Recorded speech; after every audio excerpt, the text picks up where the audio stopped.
You certainly are, and that's the joy of Power8 Sprints. They can see the finish line from the start line, but it's great for the crowds lining the bank too. They can see all the drama unfold, and they'll be backing the home team, Bristol, as they take on Newcastle in the hands of Greg and Nick. Bristol in yellow, an 8 that includes 4 who row together for the University of Bristol, including the stroke and the rhythm setter, Phoebe Beer. Cox Ellie Willits grew up wanting to be an astronaut. Now she is steering a different kind of ship. Newcastle have been engaging in a bit of yoga to make sure they're in tip-top condition for the racing to come. They use the practice of pranayama, a breathing technique to help control the nerves, get as much oxygen as they can to tense and what will be increasingly tired muscles as this race goes on. Newcastle in blue, close, well-knit crew who've actually been able to get a bit more prep time on the water together than the men's boat, representing the northeast and Yorkshire.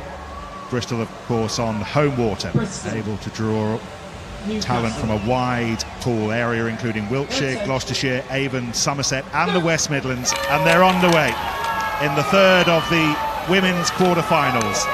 And Bristol in yellow, Newcastle in blue. And the crew's just squeezing it away from the start there, just lengthening up now as you have this look at this Bristol crew, and they look like they've got away well. The boat's really close to those red buoys in the middle. The Cox in the back now needs to keep this boat going dead straight along here and make sure they don't clash with those buoys, but a lovely start for the Bristol crew. Their tactics were simple, straightforward, go out hard, hold on, 40-50 strokes of raw power, no time for games and tactics, and they've drawn out a healthy lead. They've got a good lead now. Now they need to handle these home conditions well. You can see this boat spin through, there's waves on the water that bounced off the walls, but actually it's the Newcastle crew who are struggling with those. The Bristol crew know these conditions, they know this water, and now they're moving away really strongly. Well, Newcastle earmarked the portion of the race a little beyond halfway as pivotal, as the time that they needed to accelerate, they've left themselves with far too much to do. And that is cool, and that is comfortable for Bristol. Yeah, it's a big win for Bristol. They handle those conditions well after a great start. And look at the crowd, everyone cheering them home. And that means a lot to them to be here in their home city racing in front of this crowd. What a race from Bristol. So Bristol into the semi-finals, and they will face either Exeter or Cambridge for a place in the final. Heather, tough 4-1 for Newcastle. Do you think they just got their tactics wrong in that one? Yeah, it was tough. I think it was a little choppy in the middle of the race there. You saw both crews, there's a bit of blade work kind of going all over the place, and it was just who handled it best. I think Bristol really handled it well. They hit a few of the waves, but they just kept going forward, whereas I think it knocked Newcastle a little bit, it knocked their confidence, and they weren't able to stick with Bristol. Bristol were really dominant. Yeah, it was a lovely race though from Bristol. But hello, how are you? Let me move that for you. I can only talk to who I stop at. You're blown a bit there. Oh my goodness.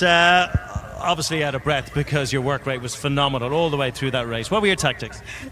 Go hard and then go hard again. I'm going to leave you to it to get your breath back. I mean, you called it. How did you play it? So we knew we have quite a good start. So the idea was to get up ahead, and then the water's bouncy, so then just relax and try and cope with it. Didn't expect to be quite so far ahead, but yeah. Girls coped really well in the water. Are you getting a sense of the home support here of the crowd? Can you hear them? It's absolutely insane. It's everyone on the riverbanks cheering us when we've been warming up. It's really amazing to see all these people on the bank.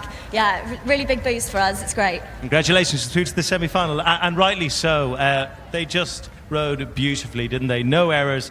Really steady. Yeah, just really dominant, really confident in this choppy water, and you can see the smiles on their faces. They're loving it. They're loving being out here. They're loving the crowds, and I think that's what it's all about. It's showing rowing at its best. It's hard work. You tried to speak to the stroke girl then, absolutely out of breath. That's any rower's worst nightmare, getting a microphone in your face within 10 seconds of crossing the finish line, but it's just showing how hard they're working. Greg mentioned in his commentary there, they know this water well. Is that important? People say water's just water, surely. I mean, I've always thought water's water wherever we are. It doesn't matter. It's about just staying in your boat and rowing your own race. But maybe it is helping them to